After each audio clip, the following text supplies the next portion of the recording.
Amici biker, ben ritrovati a questo nuovo appuntamento. Gli aggettivi che voglio utilizzare al fine di presentare questa Moto Morini 6,5 sono due: facile e divertente. Guardando il suo aspetto si può pensare a una moto tutto terreno, in realtà la sua vera natura è di altra origine. Se siete interessati a scoprire insieme a me, restate in compagnia di Crazy Rider Italia.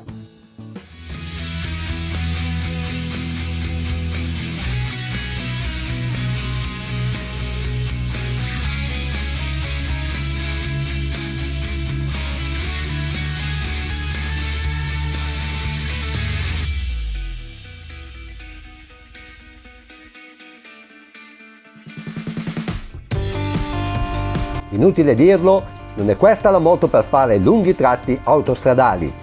Le statali si possono affrontare, ma senza andare oltre i 100 km/h.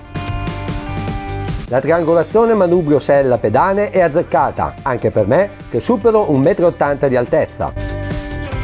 Le sospensioni hanno una risposta piuttosto secca quando l'asfalto presenta delle vistose irregolarità. Il motore non frulla mai troppo, garantendo un buon comfort di marcia. La sella, dalla sagoma apparentemente comoda, risulta invece piuttosto dura. Le soste sono necessarie per far riprendere sensibilità al fondoschiena. La porzione dedicata al passeggero è sufficiente da non infastidire il conducente durante la guida. Anche le pedane sono ben distanziate da quelle del pilota. Da quanto detto, è facile intuire cosa aspettarsi dal punto di vista del comfort. Ora è il momento di metterla alla prova su di una strada più adatta a lei. La sensazione di un avantreno fin troppo reattivo mi porta a pensare a un'avancorsa decisamente ridotta.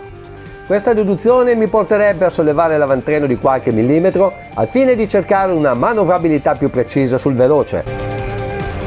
La tanta reattività di questa Morini 6,5 però mi fa ben sperare su questo percorso ricco di curve. In effetti, il comportamento della ciclistica mi permette cambi di direzione fulminei. Con la sensazione di essere in groppa a una farfalla, mi lascio prendere la mano.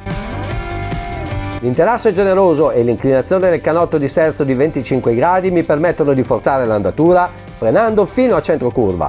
In questo frangente il maggior carico sull'avantreno mi dà il giusto feeling. Anche con passeggero a bordo il comportamento della ciclistica non cambia. Il forcellone, ben dimensionato, ottimizza la distribuzione del peso aggiunto.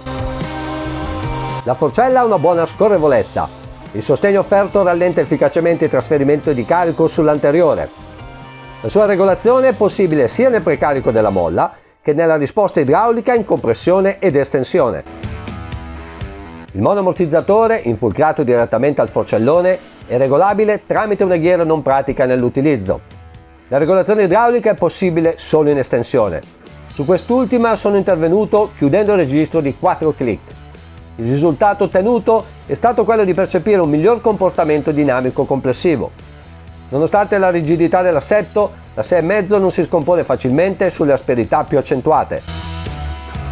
Il lavoro svolto da parte dei Pirelli MT60 RS contribuisce all'ottimo grip percepito, anche quando l'asfalto non è perfettamente pulito.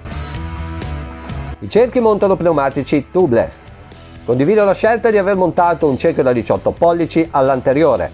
Peccato che per questo diametro di cerchio non c'è molta scelta in fatto di gommatura. La potenza frenante è garantita da un impianto marchiato Brembo. Le pinze flottanti a doppio pistoncino mordono efficacemente i due dischi ben dimensionati. È possibile arrestare la motocicletta in uno spazio contenuto con la pressione del solo dito indice della mano. Buona anche la modularità di intervento. Al posteriore la potenza frenante non manca. La distribuzione dei pesi consente di forzare sul freno posteriore senza che l'ABS intervenga con facilità. Nell'utilizzo intensivo dei freni non ho notato un calo di potenza. Come si può notare, i tubi di raccordo sono in treccia metallica. Il motore ha la potenza sufficiente per far divertire. Le prestazioni sono adeguate per non mettere in crisi la ciclistica e i piloti meno esperti.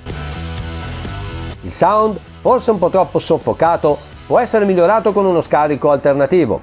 Questo gioverebbe anche dal punto di vista estetico. La potenza è spalmata principalmente ai medi e ai bassi regimi. Questo aiuta in uscita di curva quando la marcia inserita non è la più adeguata. Fastidioso è l'effetto on-off alla riapertura del gas. Bisogna giocare molto di frizione per minimizzare tale effetto. Il freno motore aiuta nel non faticare troppo i freni. Solo nelle scalate violente è percepibile una leggera perdita di aderenza della ruota posteriore. La rapportatura non è troppo corta, ma nemmeno lunga da non poter utilizzare le marce più alte. I consumi non sono bassissimi considerando le prestazioni. Nella mia prova, non proprio turistica, ho calcolato 15 km per litro. Il cambio degli innesti precisi e poco contrastati. La spaziatura è corretta. Sulla leva è presente un sistema di regolazione interessante. La frizione è morbida da azionare. La modulabilità potrebbe essere migliorata. Anche la leva della frizione può essere regolata a piacere. Le rifiniture di questo modello non sono niente male. Considerando anche la qualità del reparto freni e sospensioni, il prezzo richiesto è decisamente onesto. La verniciatura è buona per quanto riguarda il serbatoio e le sovrastrutture in plastica. Gli accoppiamenti sono precisi. In alcuni componenti del telaio la qualità della verniciatura non è altrettanto valida. I blocchetti sono ben fatti, gli interruttori sono facilmente raggiungibili e persino retroilluminati. Una maglia elastica racchiude i cavi elettrici al suo interno. L'avviamento è con chiave tradizionale. Le informazioni sono piuttosto complete e racchiuse in 2 schermate principali. La loro visibilità però non è molto buona in certe condizioni di luce. Entrare nel sottomenu non è molto intuitivo. Bisogna fare un po' di pratica giocando con gli interruttori posizionati sul blocchetto di sinistra. Non manca la possibilità della connessione al telefono tramite Bluetooth.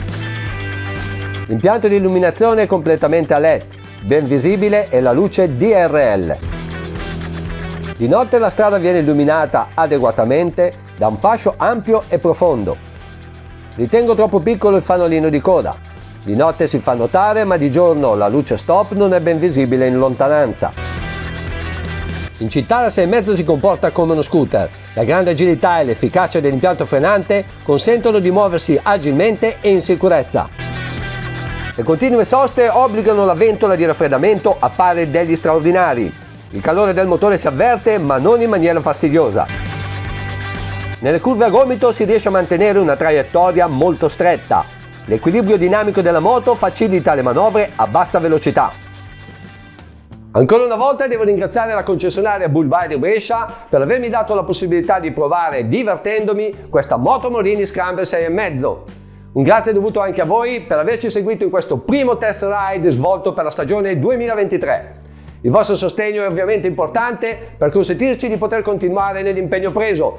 Per questo motivo non dimenticate di mettere il pollicione verso l'alto e di iscrivervi al canale se ancora non l'avete fatto. Un saluto da Case Rider Italia!